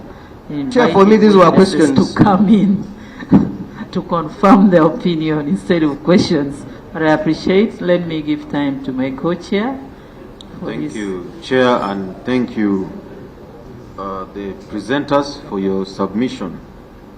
The report that has been presented by the Uganda Alcohol Industry Association was trying to give an impact assessment of this regulation. So I just want to understand whether what you've submitted to us is an impact assessment report. I just want you to clarify on that. If it is, then we'll request you to own it, but also request that you give us copies of some of the references you have on Research World International and also Euromonitor International. Secondly is on the issue of self-regulation, which has been echoed and re-echoed several times. I just wanted to understand how it works and how do you undertake enforcement when it comes to self-regulation in your area. I'm saying this because I was trying to just look at some of your social media pages, and I saw one of the breweries which has a Valentine message which says, "You and our beer are the perfect couple." So, meaning when you add the beer to the couple, then it becomes a perfect couple, which I think is misleading unless you have evidence to that effect. Statements like "love at first sip." It's something that I just wanted to understand how your self-regulation works, because you seem to be against regulating advertisements. Thirdly is on consumption. And again here I wanted to understand, what is the business model for the alcohol industry sector? Is it about few people taking as much beer as possible, or as many people but taking the average recommended amounts? Again, I'm asking this because when I look at some of the adverts, I've seen one which is now trending in so many places. You find they say, buy 3 beers and you get 1 free. That means 4 beers. And when you look at that, 4 beers is the amount of alcohol that is required for you to reach the 0.08% limit, where you will not be eligible to drink and drive. So I wanted to understand that business model along those lines. But also to ask, I know you always assess risks as big players. What happens when the number of consumers of alcohol drops because of other factors other than regulation? Will your businesses cease to exist, or you will diversify to other areas? Then coming to the legit team, you've talked about the 60,000 outlets. And from your explanation, it appears that not all of them are standalone. They offer other services. There's food, there's entertainment. So I just wanted to understand, within these 60,000 outlets, how many are standalone and how many are dual and are offering other services? And perhaps what percentage of your revenues come from alcohol for those that are dual or offering other services itself? And then lastly also, just to ask you to own the documents that you've given us, because they are not signed. Please ensure you own them. Thank you. Thank you. May you proceed to answer the questions that were presented? Thank you, Honourable Chair and Honourable Co-Chair. There have been a number of questions, so we shall split them amongst ourselves. I think let me start with what Madam Chair asked. What is high consumption? Is it quantity or quality? I think, yes, quality is a given, that you should drink quality alcohol, regardless of the quantity. And that's why we're emphasizing that when looking at the problems, you look at illicit or unregulated alcohol. That's where all the problems are coming from. So first of all, we need to ensure quality, and UNBS is supposed to do that. Those of us on this side of the table are complying with the quality. So you're absolutely right that high consumption or abuse starts with the quality. If the quality is not right, automatically it's an abuse. Even if it's as small as this and it's wrong alcohol, it means it's poisonous, it can kill. So automatically it falls. In terms of the amount, this is a fairly controversial area, because I think the science, and we have a number of scientists in the room, also says it's about the body, it's about an individual. Just like in any food, some people handle certain foods better than others. So there is really no strict rule as to the amount that someone should drink. It also depends on the body, but above all, it's the judgment. We urge our consumers to exercise judgment. And that's why alcohol to us is for only adults who can exercise that judgment. The reason why children are not supposed to drink alcohol is because it's assumed they cannot exercise judgment. So on the amount, we know that someone can drink locked in their room. If they don't have the judgment, no prescription can save that person. So we expect people to use their judgment, and we educate them consistently to have that judgment. But according to you, what is high consumption in particular? No, I agree with the first. High consumption is taking more than what you can handle as a person. You are losing control. Like in anything you consume, be it food, be it water, if you are not able to handle what you are consuming, you are exceeding your limit. Yes. Member wants to give. Madam Chair, the information I want to share with you, for us the witnesses. You see, it depends about your head. One person can take one bottle and get drunk. If you are stressed, you can take one and get tired. Others can take a whole crate. So it depends about individual's head and capacity. Why we are emphasizing this is because the bill, according to the mover, has emphasized high consumption of alcohol drinks affecting productivity in the communities. So we need to deal with the question of high consumption very clearly into detail. So that's and also maybe just to add, from the health perspective, what I just submitted earlier, that once you take 4 bottles of beer, on average your alcohol levels will reach 0.08%. And once it goes up to 0.3%, then you are at the point of almost going to death and coma. So it cannot be that you can drink as much as you want. There will still be a limit in terms of the blood concentration that you have. And that's why that issue is very important. And that's why I also questioned, buy 3, get 1 free. Aren't we encouraging high consumption, or rather high intoxication of alcohol? Mr. Co-Chair, if you want me to go specifically to such adverts, I think one of the things we understood is also that we encourage drinking as a social activity. And we don't necessarily envisage that when someone buys 4 bottles, they are buying for only themselves. And indeed, if you go to typical bars, there is a lot of sharing. So advertising 4 bottles is not to an individual necessarily to that you consume all the 4. But if you can buy and share with your friends, it's a cheaper price. That's what advertising is about, making it more convenient and more attractive. It's not saying drink. And that's the word. It's saying buy, not drink.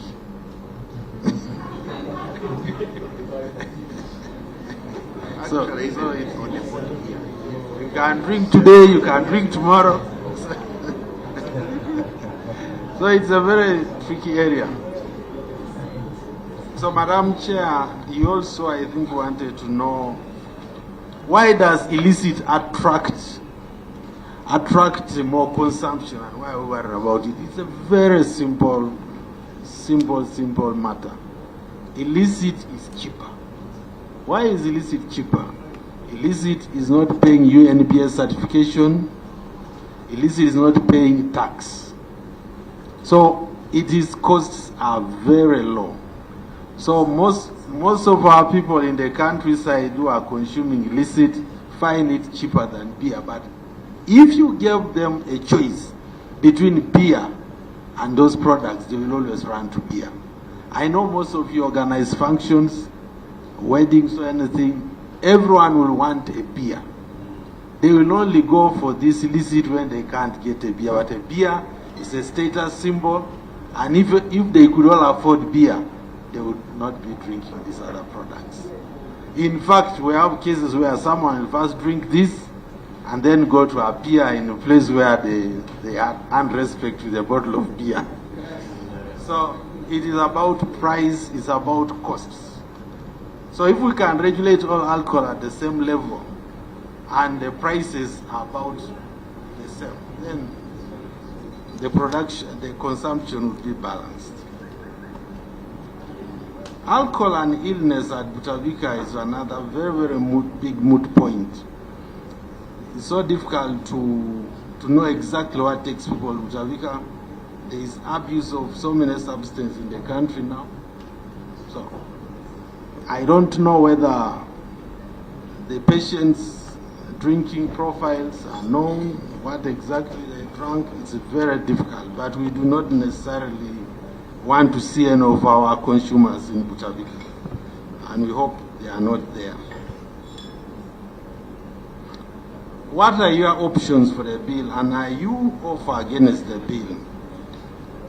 Ideally, we don't want this bill, but we operate in a land of laws and we respect the power of Parliament, and if in the wisdom of Parliament the law has become, the bill has become law, that's why we are making this proposal. But left to us, we say this bill should be killed. And in its place, we have recommended what would look like a good law. We have not just said kill this one and do nothing. We have given an alternative. So we say replace this bill with our alternative and improve it for the benefit of the country. Are we balanced? I think we are. That's why we have given an alternative so that we don't throw away everything. There are some good elements in the bill, or there are obvious things we already are doing, like not selling to kids, not selling to people who are going to drive. We agree with that absolutely. Honorable Mujuki, I think your point about HIV stood out, and is the best way to illustrate these trading hours restrictions. In all the messages on HIV control, nobody ever attempted to argue for 6 hours. So you can't now argue for drinking hours as a remedy to alcohol abuse. It doesn't matter whether you drink in the morning the wrong way. It doesn't matter whether you drink in the night in the wrong way. It's an abuse. So let's focus on abuse and not focus on the hours where abuse is alleged to be happening. The Secretary, I've taken a lot of what should be belonging to you on how we self-regulate, so maybe let me leave it at that. What happens if your sales drop and it's not due to regulation? From all our experience, it doesn't happen. Because in the absence of regulatory interference, we rarely find other things interfering with our business. We actually consistently have grown. The beer or the alcohol sector has grown in this country. You can go to all the records of URA, finance. The only point when we realize deep is when there is a wrong regulatory decision. When excise on beer from local raw materials was taken from 20 to 30%, we immediately dropped volume. So each time there is regulation, alcohol benefits to the country suffer. So we actually believe regulation is not good for alcohol. The way a draconian regulation, like do not go to bars beyond 10, those are not very healthy approaches. I think, unless if there's any specific thing I have not pointed out, Secretary, over to you. Thank you.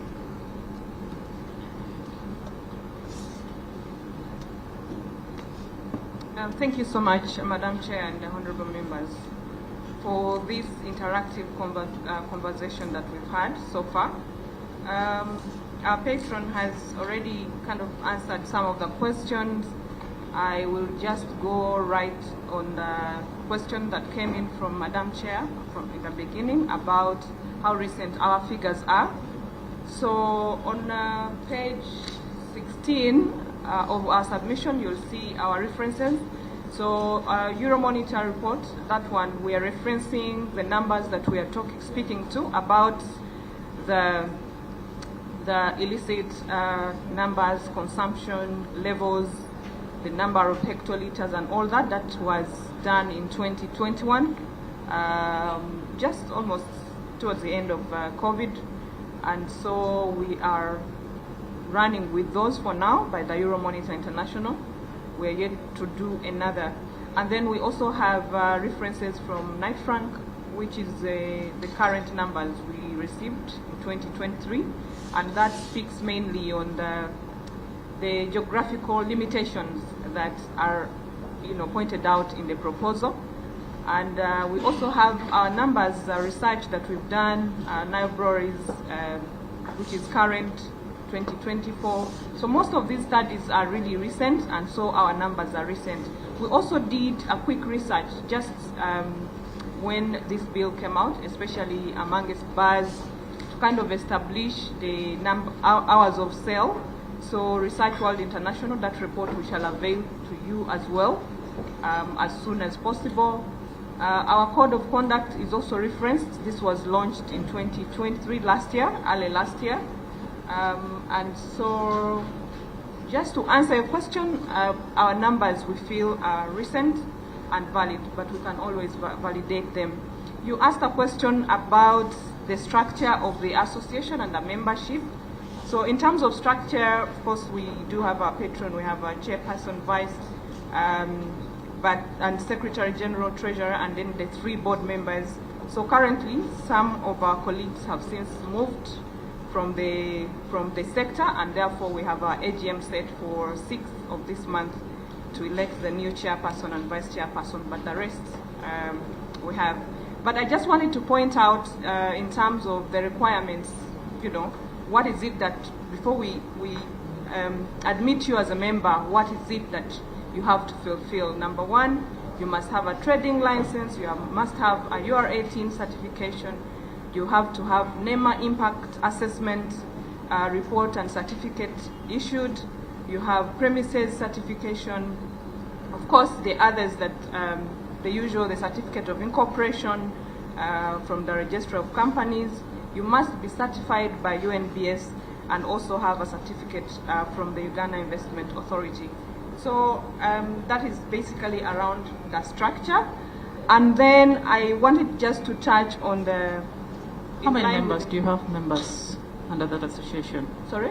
How many members do you have under We the have association? about 20 paid up, but we have a bank of about 50 or so.